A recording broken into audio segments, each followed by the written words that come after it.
प्रिय विद्यार्थियों, good morning. स्वागत है आपका अपने एपीएस ऑनलाइन क्लासेस में। मानव तंत्रिका तंत्र में हमने केंद्रीय तंत्रिका तंत्र में दो प्रमुख भाग मस्तिष्क और मेरुरज्जु में से हमने मस्तिष्क को कंप्लीट कर लिया था। आज हम मेरुरज्जु अर्थात स्पाइनल कॉर्ड के बारे में पढ़ेंगे। स्पाइनल कॉर्ड जिसे मेरुरज्जु कहते हैं, तो आज हमारा मेरुरज्जु ये टॉपिक रहेगा जिसे हम स्पाइनल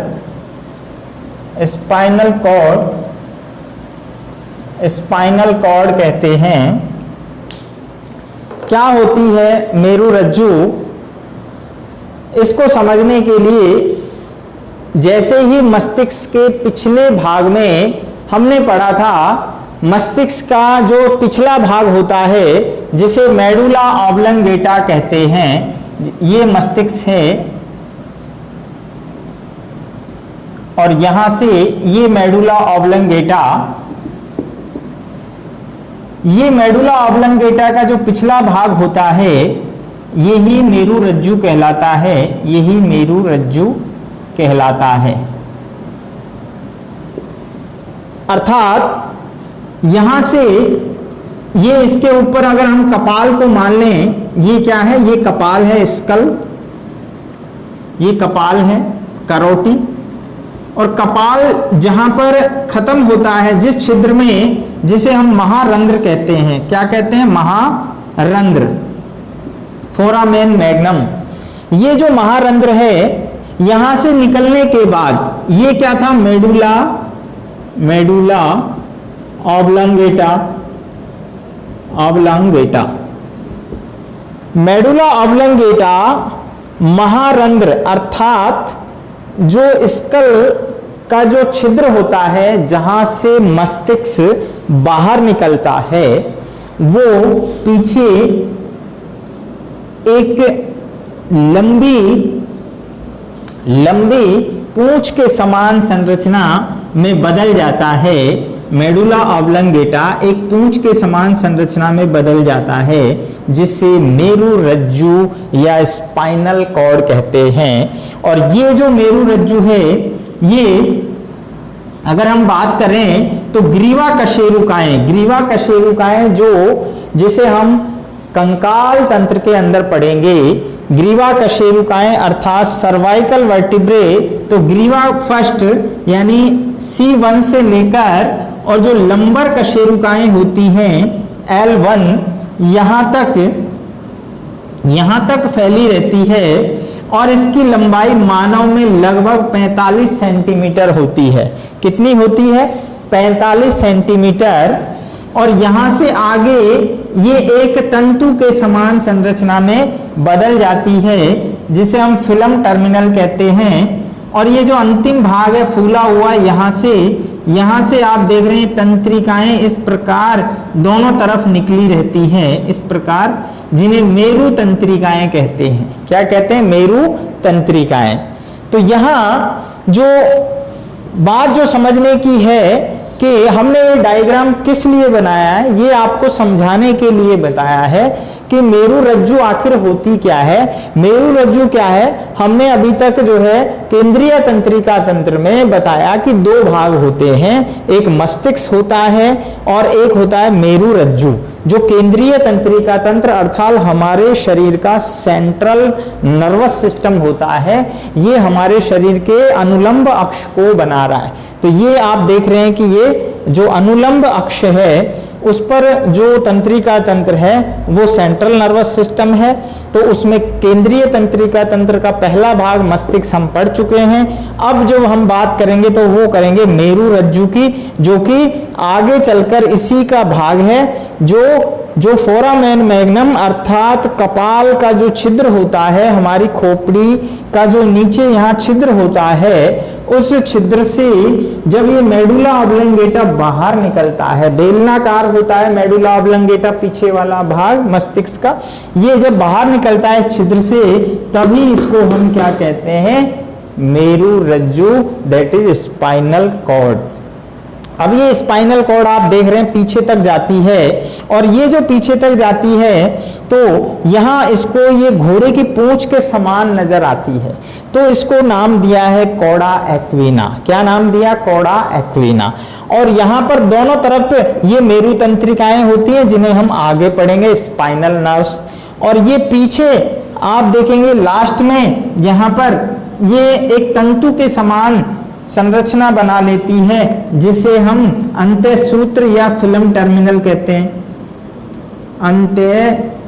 अंत्यसूत्र, फाइलम टर्मिनल। तो यहाँ जो है ये घोड़े के पूंछ के समान दिखाई देती है, इसीलिए इसे कॉर्डा एक्विना नाम दिया। तो अब बात समझ में आ गई। आंतरिक संरचना की अगर हम बात करें मेरु रज्जु को, तो हमें इसकी अनुप्रस्थ काट बनानी होगी, तो उसे हम जो डायग्राम है उसके द्वारा समझेंगे। पहले हम मेरु रज्जु के प्रमुख जो पॉइंट्स हैं उनकी बात करते हैं। तो सबसे पहला पॉइंट अगर हम बात करें तो क्या होगा? मेरु रज्जु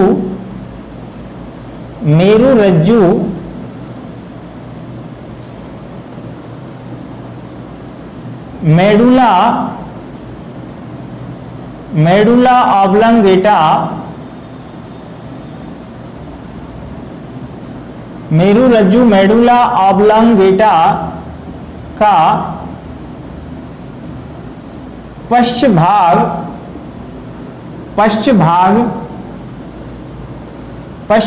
होती है जो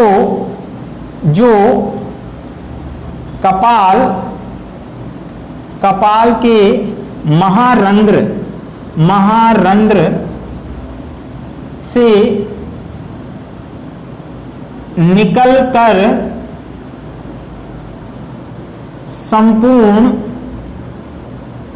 संपूर्ण रीढ़ में तंत्रिका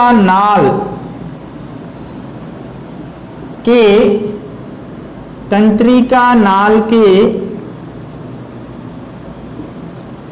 अंदर से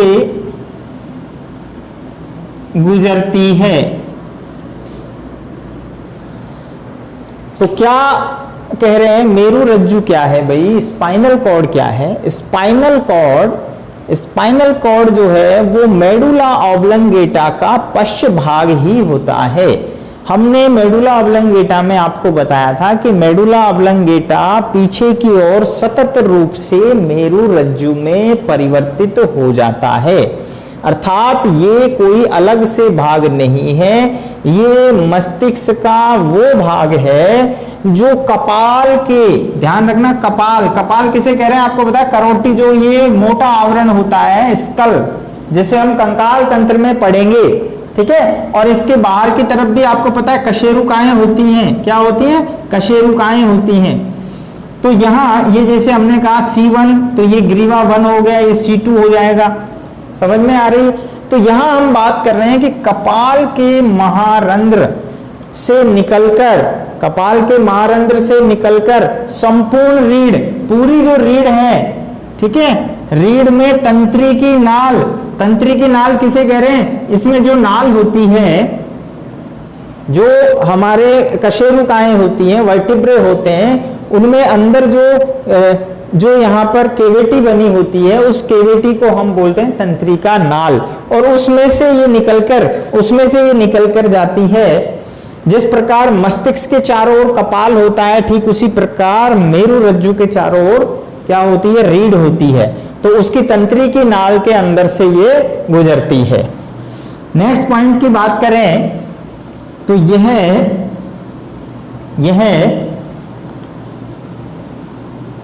घोड़े की पूंछ के समान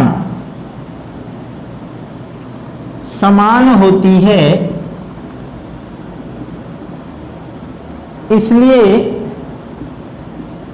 इसलिए इसे कॉर्डा एक्विना, कॉर्डा मतलब घोड़े को बोलते हैं, ध्यान रखना, कॉर्डा एक्विना कहते हैं। कौड़ा एक्विना कहते हैं। मानव में मेरू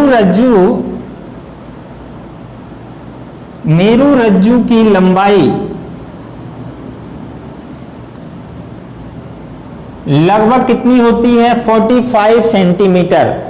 45 सेंटीमीटर। तो आप देख रहे हैं यहां से जो अपनी गर्दन की C1 से लेकर और अंतिम जो है यानी लंबर कशेरुकाएं वहां तक है, और इसके बाद इसका अंतिम जो है वो यानी जो फिल्म टर्मिनल है वो आगे तक जाता है। तो ये लगभग 45 सेंटीमीटर होती है, और इसका जो परिवर्धन है, इसका जो विकास है वो लगभग अर्ली स्टेज में हो जाता है कंप्लीट, यानी प्राणी की लगभग 4-5 साल की जो एज होती है उसी में ये लगभग कंप्लीट हो जाती है, जिस प्रकार ब्रेन का डेवलपमेंट हो रहा है। अगली बात करें तो इसका जो अंतिम भाग है, ठीक है, अंतिम भाग धागे नुमा अंत्य सूत्र,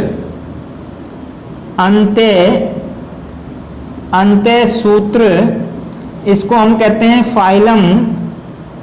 फाइलम टर्मिनल।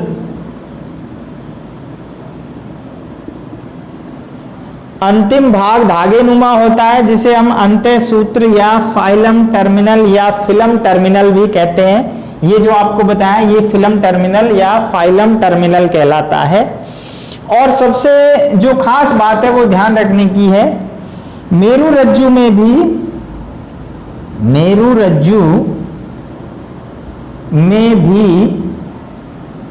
तीनों तानिकाएं उपस्थित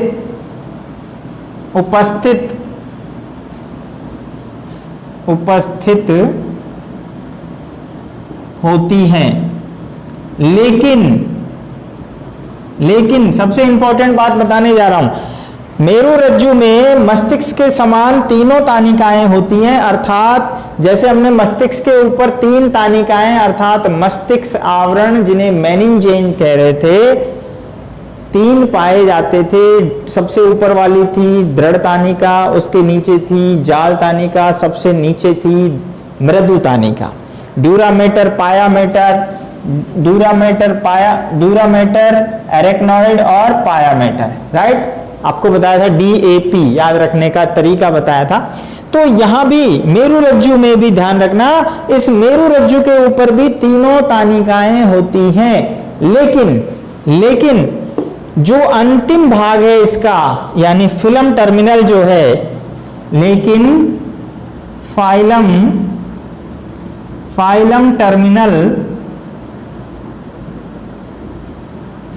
टर्मिनल पर केवल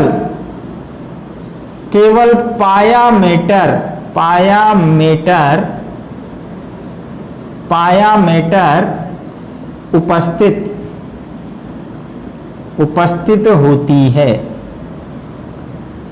तो ये चीज समझ में आई कि जो अंतिम भाग है जो सूत्र के समान होता है वो दरअसल में मॉडिफिकेशन है, वो पायामेटर से ही बना होता है, उस पर पायामेटर का ही आवरण होता है, और अन्य जो तानिकाएं होती हैं वो एब्सेंट होती हैं। तो इस चीज का विशेष ध्यान रखेंगे कि जो मेरू रज्जु है वो मेडुला ऑब्लिंगेटा का पीछे वाला भाग है जो महारंध्र से निकलकर जा रहा है, और पूरी संपूर्ण रीढ़ में नर्व जो न्यूरल कैनाल है उसमें से निकल के जा रही है, घोड़े की पूंछ के समान है जिसे कौड़ा एक्विना कहते हैं। ये मानव में इसकी जो लंबाई है लगभग 45 सेंटीमीटर है, और इसका जो अंतिम भाग है वो कहलाता है अंत्य सूत्र या फाइलम टर्मिनल। और ये जो है इस पे केवल पायामेटर उपस्थित होती है, जबकि मेरू रज्जु पर मस्तिष्क के समान तीनों तानिकाएं होती हैं। इसके बाद हम बात करें इसकी गुहा को क्या कहते हैं? इसकी गुहा को हमने नाम दिया तंत्रिका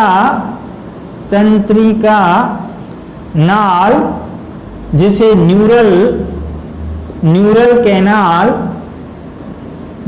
कैनाल भी कहते हैं या न्यूरोसील भी कह देते हैं। तो तंत्रिका नाल जो होती है, न्यूरल कैनाल, वो इसकी गुहा कहलाती है। और इसके अंदर भी क्या भरा होता है, इसमें भी जो है आपको पता है कि जो न्यूरल कैनाल है उससे होकर क्या जा रही है, उससे होकर क्या जा रही है हमारी जो जिसे हम कह रहे हैं स्पाइनल जो कॉर्ड है वो निकल कर जा रही है। और यहाँ पर भी हम कहते हैं कि इसके अंदर सेरिब्रोस्पाइनल फ्लूइड यानी CSF भरा होता है, CSF भरा होता है। तो ये चीज हमें ध्यान रखने की बात है कि ये जो मेरुरज्जु है उसकी जब हम संरचना की बात करते हैं तो वो जो है एक लंबी पूंछ के समान, घोड़े की पूंछ के समान संरचना होती है। अब बात आती है कि आखिर इसके अंदर जो प्रमस्तिष्क मेरुद्रव होता है, मस्तिष्क के समान यहाँ भी खांचे होती है, इसमें ऊपर की तरफ खांच होती है, नीचे की तरफ यानी अधर सतह पर भी खांच होती है। उसको देखने के लिए हम यहाँ से इसका क्रॉस सेक्शन बनाते हैं TS। तो TS में हमें कैसी नजर आती है मेरुरज्जु, तो उसको हमें देखना है और आगे की जो संरचना है उसको समझेंगे। ये डायग्राम केवल हमने समझने के लिए बताया है, हमें ये वाला डायग्राम बोर्ड एग्जाम में नहीं बनाना है। ध्यान रखना विद्यार्थियों, ये वाला हमारा डायग्राम बोर्ड में नहीं बनाना है, हमें समझने के लिए है। हमारा जो डायग्राम आएगा मेरुरज्जु का वो अनुप्रस्थ काट का डायग्राम हम बनाएंगे। तो देखते हैं, आप तैयार हो जाइए आप मेरे साथ डायग्राम बनाने के लिए, क्योंकि बहुत सारे स्टूडेंट सोचते हैं कि भाई वीडियो तो है अपन उसमें देख लेंगे बार बार, लेकिन बेटा यहाँ पर डायग्राम को आपको जब तक आप नहीं बनाएंगे तब तक आप जो है इसमें जो आपका कौशल जो विकास है वो नहीं होगा। इसलिए आप डायग्राम को मेरे साथ बनाएंगे, मेरे साथ साथ बनाएंगे बिल्कुल। अब यहाँ से हम कहते हैं कि मेरुरज्जु की संरचना। तो मेरुरज्जु की जब हम संरचना की बात करते हैं तो ये हम TS में देख रहे हैं। कौन सी काट में देखेंगे? अनुप्रस्थ काट में। तो भाई अनुप्रस्थ काट जब हम बनाते हैं तो मेरुरज्जु की जब हम अनुप्रस्थ काट की बात करते हैं तो आप देखते हैं कि इसमें एक तो ऊपर खांच होती है,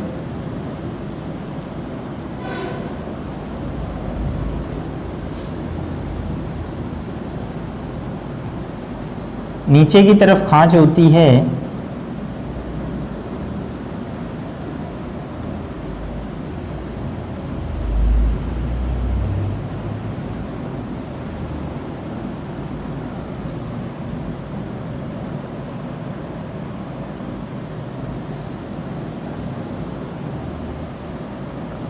ये मेरुरज्जु है। बीच में यहाँ हम कह रहे हैं कि ये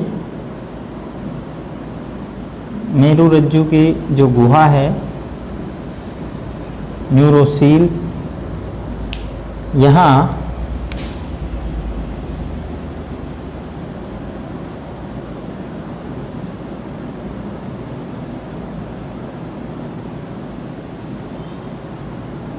मेरुरज्जु की आंतरिक जब हम संरचना में देखते हैं अनुप्रस्थ काट में, तो यहाँ पर जो सेरिब्रोस्पाइनल फ्लूइड जो होता है मस्तिष्क के समान ही यहाँ पर भी इसमें भरा होता है। और अंतर क्या है? अंतर जो हम देखेंगे कि यहाँ अंदर की ओर तो ग्रे मैटर होता है, जबकि बाहर की ओर ये जो है ग्रे मैटर है जहां पर साइटोन होते हैं। और यहां आप देख रहे हैं एक पृष्ठ मूल होता है जो कि पृष्ठ सतह पर उपस्थित होता है। तो ये हमारा अनुप्रस्थ काट बनाने पर इस प्रकार नजर आता है मेरु रज्जु। यहां हम देखते हैं कि ये काट में हम इसको इस प्रकार का नजर आता है, ये मेरु रज्जु की अनुप्रस्थ काट।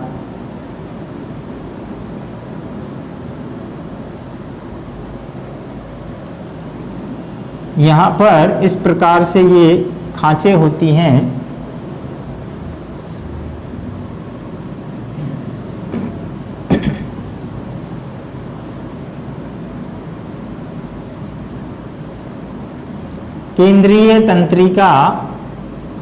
केंद्रीय तंत्रिका नाल,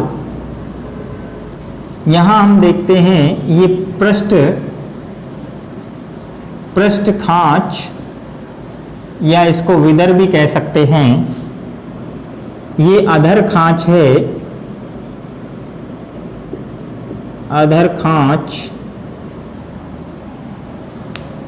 यहां पर आप देख रहे हैं ये धूसर द्रव है, धूसर द्रव्य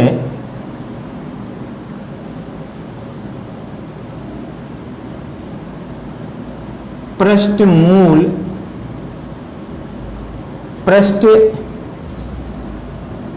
मूल गुच्छन कह देते हैं इसको हम, पृष्ठ मूल गुच्छन। इसी तरह इधर भी होता है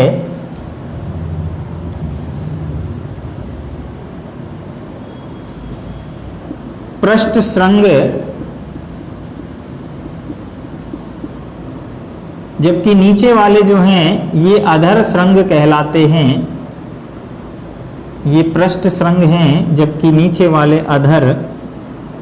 अधर श्रृंग हॉर्न। ये सीन के समान संरचनाएं जो हैं इनको श्रृंग नाम दिया है। जबकि यहाँ आप देख रहे हैं ये जो है ये श्वेत द्रव होता है, श्वेत द्रव्य जिसे हम व्हाइट मैटर कहते हैं।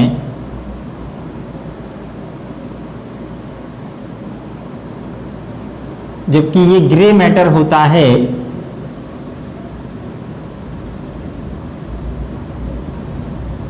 Grey matter. यहां हम चित्र की जब बात करते हैं तो इसका नाम जब हम लिखेंगे तो ये है मेरु रज्जु। मेरु रज्जु, मेरु रज्जु की अनुप्रस्थ काट, अनुप्रस्थ काट, मेरु रज्जु की अनुप्रस्थ काट, टीएस ऑफ स्पाइनल कॉर्ड।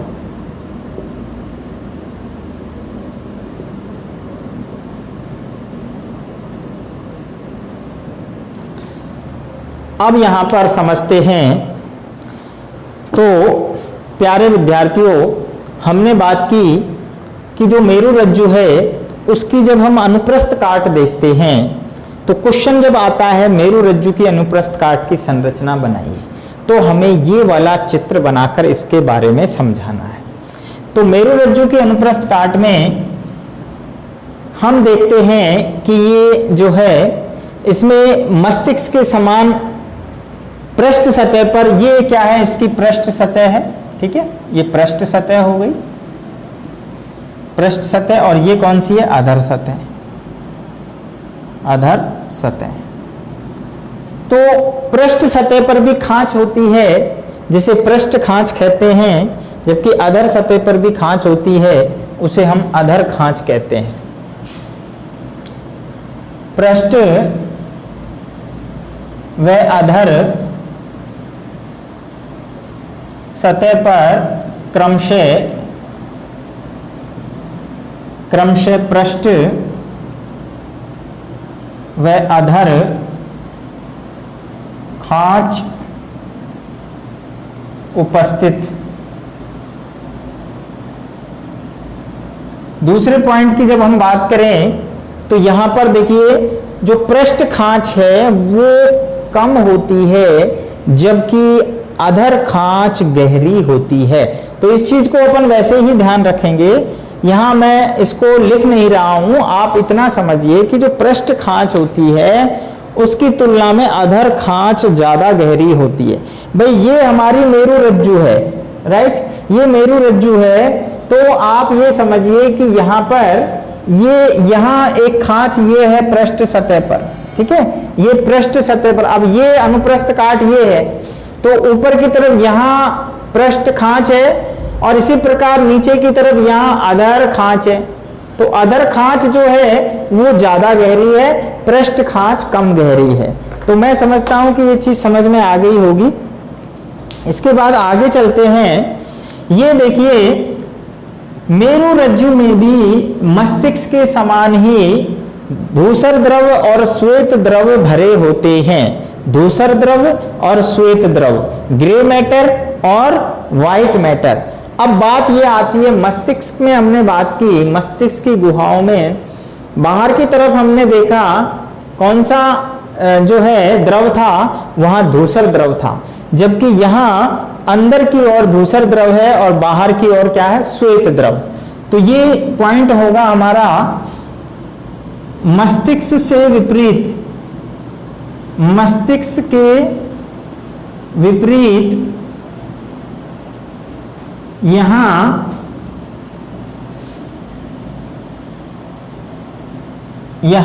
केंद्र में धूसर द्रव्य, जबकि परिधि पर या बाहर की तरफ हम कह सकते हैं श्वेत द्रव्य भरा होता है। ये देखिए अंदर की ओर क्या है, धूसर द्रव है और ये बाहर की ओर जो दिख रहा है ये श्वेत द्रव है। तो यहाँ श्वेत द्रव को अगर अपन गौर से देखें तो ये 4 भागों में बढ़ जाता है। देखो यहाँ से ये 1, 2, 3 और ये 4, जिनको फिनिकुलस कहते हैं या फिनिकुलाई, ठीक है। 2 पार्ट्स फिनिकुलाई होते हैं और 2 जो होते हैं वो अधर और पृष्ठ फिनिकुलाई। यहाँ पर श्वेत द्रव्य 4 फिनिकुलाई में विभक्त होता है। 2 पार्श्व व एक पृष्ठ व एक अधर। तो यहां आप कह सकते हैं ये जो है पृष्ठ फ्यूनिक्यूलस भी कह देते हैं सिंगल में, और बहुवचन में फ्यूनिक्यूलाई। तो ये पृष्ठ फ्यूनिक्यूलस है, जबकि ये अधर फ्यूनिक्यूलस है, अधर फ्यूनिक्यूलस। और ये जो है दोनों तरफ पार्श्व फिनिक्यूलाई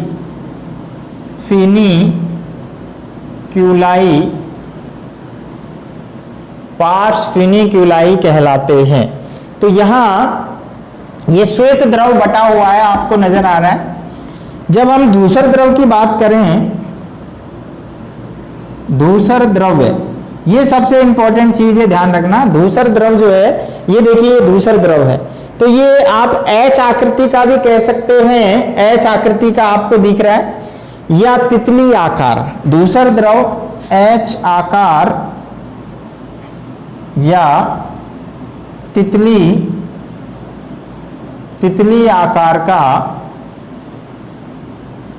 आकार का होता है, जिसमें 2 पृष्ठ व 2 अधर श्रृंग जिन्हें हॉर्न कहते हैं, हॉर्न उपस्थित। एच आकार का है, तितली आकार कह दो या एच आकार कह दो, दो पृष्ठ और दो अधर। अब आप देखिए, देखो ये तो पृष्ठ श्रृंग हो गए, हॉर्न सींग के जैसे दिख रहे हैं ना, तो ये दो पृष्ठ श्रृंग हो गए, ये दोनों पृष्ठ श्रृंग है, इधर भी है, और ये दोनों नीचे की तरफ क्या हो गए, अधर श्रृंग हो गए। तो धूसर द्रव जिसे हमने रेड कलर से दिखाया है, सेंटर में होता है, केंद्र में होता है, श्वेत द्रव बाहर की तरफ होता है। धूसर द्रव में 4 श्रृंग होते हैं, 2 पृष्ठ श्रृंग और 2 अधर श्रृंग। इसके अलावा पृष्ठ श्रृंग में आपको जो है यहाँ पर जो तंत्रिकाएं हैं वो गुच्छा बनाती हैं, जिसे हम पृष्ठ गुच्छन कहते हैं। पृष्ठ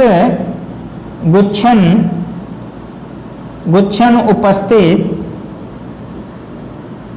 पृष्ठ गुच्छन क्या होता है, यहां पर उपस्थित होता है, जबकि नीचे अधर वाले में पृष्ठ गुच्छन उपस्थित नहीं होता है। एक और जरूरी बात कि यहां जो पृष्ठ गुच्छन होता है, यहां से तंत्रिकाएं जो आती हैं वो संवेदी तंत्रिकाएं आती हैं। कौन सी तंत्रिकाएं आती हैं, संवेदी तंत्रिकाएं। जबकि जो अधर गुच्छन है, यहां से तंत्रिकाएं कौन सी जाती हैं, चालक तंत्रिकाएं। मोटर जो है न्यूरॉन्स यहां से जाती हैं। तो जो आगे का जो हम टॉपिक पढ़ेंगे, जिसमें मेरु रज्जु की अनुप्रस्थ काट के साथ प्रतिवर्ती क्रियाचाप किस प्रकार संपन्न होता है, तो वहां फिर से हम इसको बताएंगे। अभी अपन को इतना समझना है कि जो पृष्ठ श्रृंग होता है, वहां से जो तंत्रिकाएं आती हैं, ठीक है, या तो तंत्रिकाएं जाएंगी या आएंगी, क्योंकि ये मेरु रज्जु है, ऊपर किसको जाएगा, मस्तिष्क को जाता है। ऊपर किसको जाता है, ये मस्तिष्क को। इस तरह से आपने देखा होगा बुकों में डायग्राम बना होता है। तो ये मस्तिष्क को जा रहा है ऊपर, तो ये मस्तिष्क से ये केंद्र का काम कर रहा है, मस्तिष्क के सूचनाओं को मेरु रज्जु में आती है और मेरु रज्जु से विभिन्न अंगों तक मेरु तंत्रिकाओं के द्वारा भेज देता है। अब यहाँ पर जो मेरु तंत्रिकाएं होती हैं, ऊपर वाले पृष्ठ श्रृंग से जो जाती हैं, जो आती हैं, संवेदी अंगों से लेकर आती हैं सूचनाएं, तो ये तो कहलाती हैं सेंसरी नर्व्स, यहाँ पर आएंगी, ठीक है। और यहाँ से जो जाती हैं वो कहलाती हैं प्रेरक तंत्रिका अर्थात मोटर नर्व्स। तो इस प्रकार जो है ये आगे दोनों तरफ इसी प्रकार होता है, न सिर्फ राइट साइड में बल्कि लेफ्ट और राइट दोनों तरफ इसी प्रकार से श्रृंग होते हैं, और दोनों का जो सीक्वेंस है वो समान होता है। आगे जाकर पृष्ठ श्रृंग और अधर श्रृंग की तंत्रिकाएं दोनों मिल जाती हैं और तंत्रिका नर्व अर्थात स्पाइनल नर्व्स बनाती हैं, जिन्हें मेरु तंत्रिकाएं कहते हैं, ठीक है, जो हम आगे पढ़ेंगे परिधीय तंत्रिका तंत्र में। तो यहाँ पर जो है मेरु रज्जु की संरचना मैं समझता हूँ कि आपको क्लियर हो जानी चाहिए।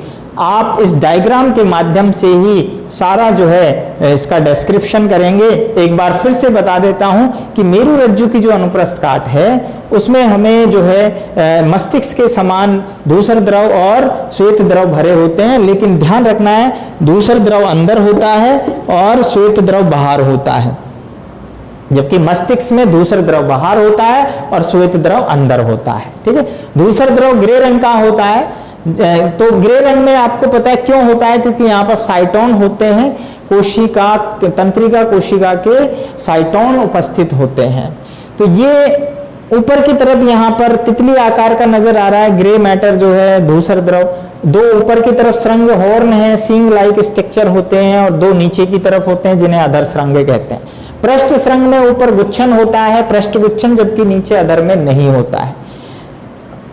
जो पृष्ठगुच्छन है वहां से तंत्रिकाएं आती हैं, सेंसरी नर्व संवेदी तंत्रिका आती है, सूचनाएं लेकर आती हैं मेरुरज्जु में, और मेरुरज्जु से मस्तिष्क में जाती है, और मस्तिष्क फिर से जो है मेरुरज्जु को आदेश देता है, और चालक तंत्रिका अधर सुरंगों से जाती है, अधर सुरंगों से, और कार्यकारी या प्रभावी जो अंग होते हैं वहां पर जाकर सूचना देती है। तो इस प्रकार मेरुरज्जु का अगर हम कार्य की बात करें तो ये प्रतिवर्ती क्रियाओं का संचालन करता है, केंद्र एक प्रकार से सेंट्रल उसका काम कर रहा है। तो कार्य की बात करें, मेरुरज्जु के कार्य, मेरुरज्जु के कार्य,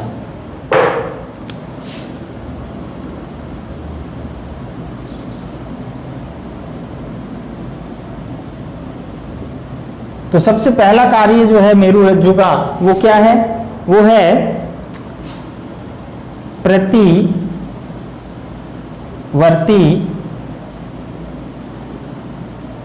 क्रियाओं का संचालन। नंबर 2, मस्तिष्क व अंगों के मध्य केंद्रीय के मध्य केंद्र की तरह कार्य करता है। तो यहां पर जो हम बात कह रहे हैं मस्तिष्क और अंगों के मध्य, मस्तिष्क और अंगों के मध्य ये केंद्र सेंट्रल मतलब एक प्रकार से यूनिट की तरह काम कर रहा है, क्योंकि मेरुरज्जु से ही सूचनाएं मस्तिष्क में भेजी जाती हैं, जो सूचनाएं संवेदी अंगों से आती हैं, ठीक है, या हाथ पैरों के या जो भी परिधीय तंत्रिका तंत्र से जो कोई सूचना आती है, कहां पर आती है, वो मेरुरज्जु में आएगी और मेरुरज्जु मस्तिष्क में भेजता है। तो ये एक प्रकार से सेंटर यूनिट की तरह काम करता है, जहां से ये अंगों को जो है मस्तिष्क से जोड़ता है। और दूसरी बात जो है प्रतिवर्ती क्रियाएं जो होती हैं उनका संचालन करता है। प्रतिवर्ती क्रियाएं चूंकि हम आगे पढ़ेंगे इसी से जुड़ी हुई हैं, रिफ्लेक्स एक्शन। तो जो तंत्रिका आवेग होते हैं, ठीक है, तंत्रिका आवेगों का संचालन करता है। तो कहने का मतलब ये है कि जो मेरुरज्जु है वो मोटे रूप से हम कह सकते हैं कि प्रतिवर्ती क्रियाओं का संचालन करता है और मस्तिष्क और अंगों के मध्य में एक प्रकार से ब्रिज का काम करता है। तो ये हमारा केंद्रीय तंत्रिका तंत्र आज स्टूडेंट कंप्लीट हो गया है। मेरुरज्जु इसमें जो है मस्तिष्क के बाद जो दूसरा भाग था वो आज हमने कंप्लीट कर लिया है। इसके बाद हम लेंगे परिधीय तंत्रिका तंत्र और स्वायत्त तंत्रिका तंत्र। मिलते हैं नेक्स्ट वीडियो में। लगातार देखते रहिए एपीएस ऑनलाइन क्लासेस।